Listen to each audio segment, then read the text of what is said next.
when people are at the darkest hour of their life, they call Ben Crump. Nobody calls you to let you know how well things are going. Yeah.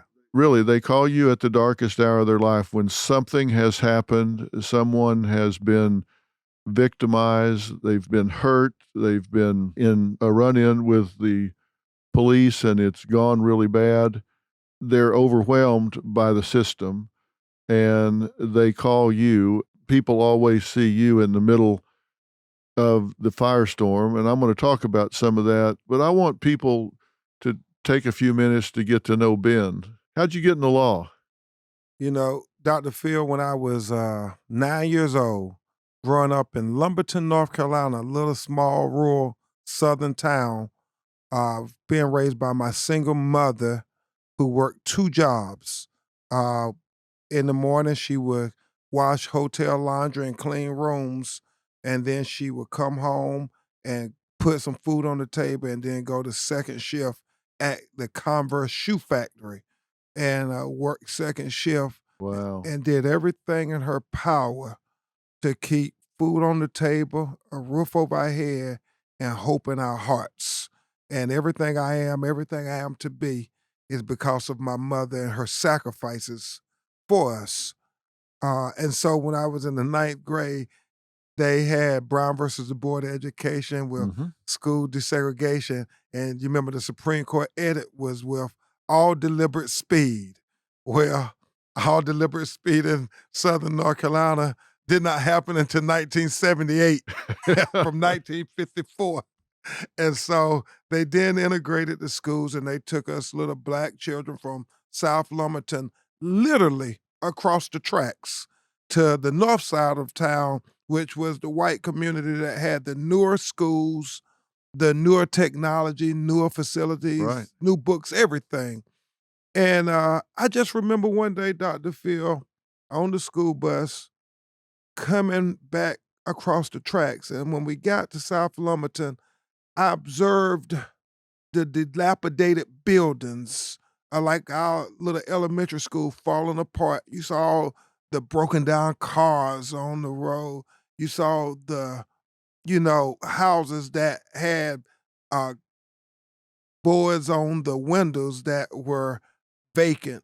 And I just kept thinking to myself, I wonder why people on a certain side of town seem to have it so good and people on our side of town seem to have it so hard.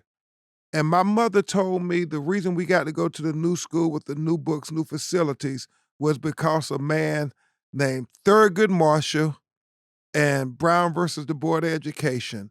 And from that moment, I made a decision when I grow up, I want to be like Attorney Thurgood Marshall and be able to fight for people in my community and people who look like me to have an equal opportunity at the American promise of life, liberty, and the pursuit of happiness. And from that day to this one, I wake up with the same objective. Well, it comes out. You feel it in everything you say, everything you do, and I can attest in working with you for over a decade that when you deal with Ben Crump, what you see is what you get. I work with a lot of lawyers that they've got their television persona and they'll put on a show. Then when they're off camera, the passion's not there. They don't have that empathy for their clients. You're that one person I can say that absolutely is not true of. You are the authentic, real deal. And every time I've dealt with you with your clients, they know it. I know it. Anybody that deals with you know that you genuinely care about the people that you deal with. You know, Dr. Phil, I think we've been blessed. A lot of us been blessed for God to give us a purpose for living.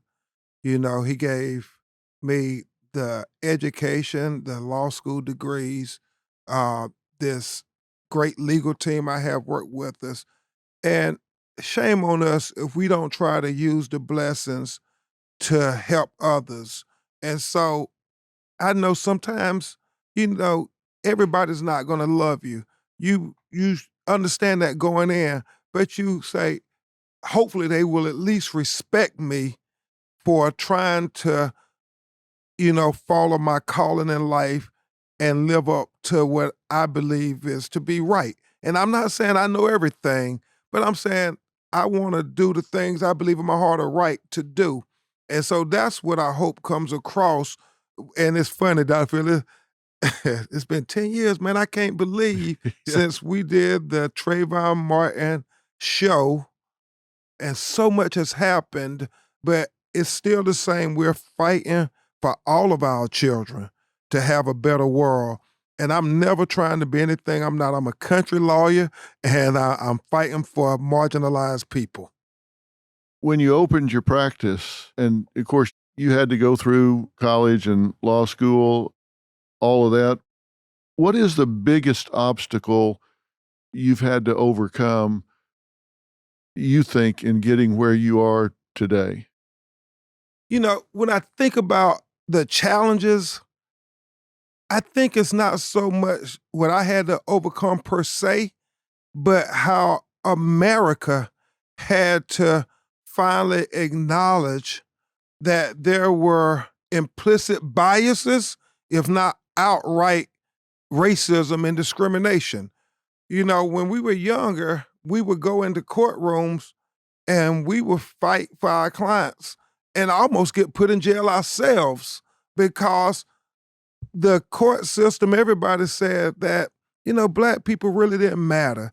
We were insignificant, kind of irrelevant. Certainly thought we were inferior. And so the whole time I'm going up to the judge and the jury and I'm challenging them saying, well, I know you can recite the Declaration of Independence, but what I want to know is if you believe in what the Declaration of Independence says. Do you really believe it when you say we hold these truths to be self-evident that all men are created equally, that they're endowed by their creator with certain inalienable rights, that amongst them are life, liberty, and pursuit of happiness? Well, if you do, that applies to black people too, brown people too, Native Americans. You gotta accept that we are all equal. And if you don't accept that, then this dead black boy who was shot by the police, we've lost this trial before we begin. And so you have that real conversation with the judges, and some of them don't like that. And I'm saying, well, I don't know how to tone it down, Judge, because my client lost his life, and we're trying to make sure that somebody acknowledge his life mattered. If you're voir dire in a jury and you've got a white defendant over there and you got a white judge for sure, and you got a white defendant, and you're facing a jury, and you're having to find those people that have their mind made up just simply because the victim here was black and you're black. When you're talking to them on voir dire, do they out themselves? Do they hide? Do they try to lay behind the log so they can control the situation after? And how does it feel to stand in front of them knowing that you've got some enemies up there purely because of the color of your skin? That's a great question, Dr. Phil. And you literally have to get yourself mentally prepared to do that because most of the time you're going to be facing unanimously, if not predominantly, all white juries. And you have to almost fight a initial battle before you start fighting the case battle that you're there for. What do I mean? Trayvon is probably the best example in the world.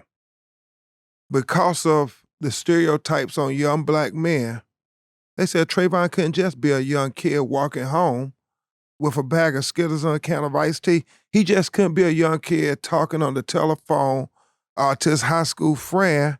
He had to be somebody doing something nefarious. These black kids, how they are. So you have to first convince them of the battle that, hold on, our children are like your children. And we love our children just like you love your children. So doing Vardar, it's that tug of war going on.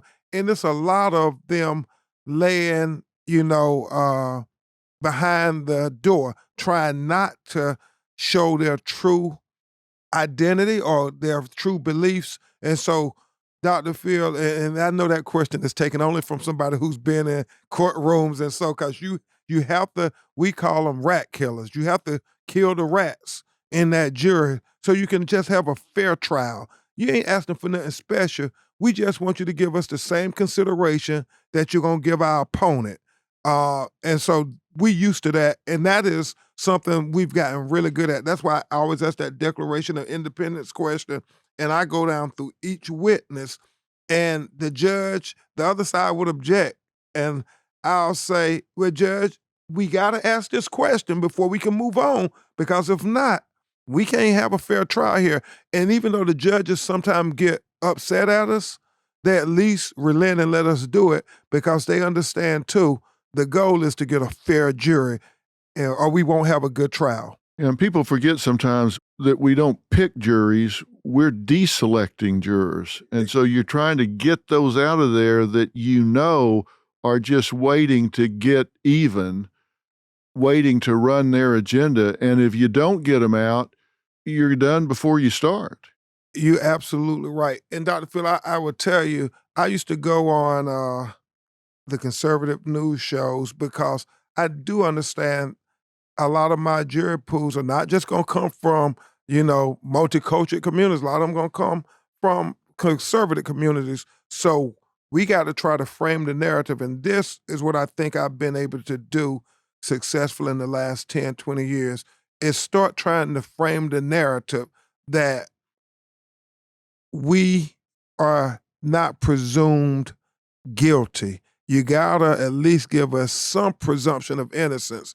When I would go on the network, there was a certain commentator, and I won't call his name, but he would say to me, and he was one of the top rated guys, and he'll get on, we just buddy before we go on air. And then when we go on air, he would say, Ben, now every police shooting case I did, he would say, now I just don't understand, Ben. Are you trying to say that all police officers are bad? Cause most of them are good. And I would collect myself for a second and I say, now you trying to say all black people are bad? Cause when you agree, most of them are good. We can't have one person or one entity or the other have the high ground on morality. We gotta say that there's some good in the best of us and some good in the worst of us and some bad in the best of us. That's what people are. And we have to acknowledge that. And I digress for a second. I think, Dr. Phil, when I brought Trayvon's family on, Botham Jean's family on, Ahmaud Arbery family, all these families, and you would interact with them. The one thing I always appreciated about you, you saw the humanity in them. And that's all we're trying to do is get America to see the humanity in people of color. We're not asking for anything special.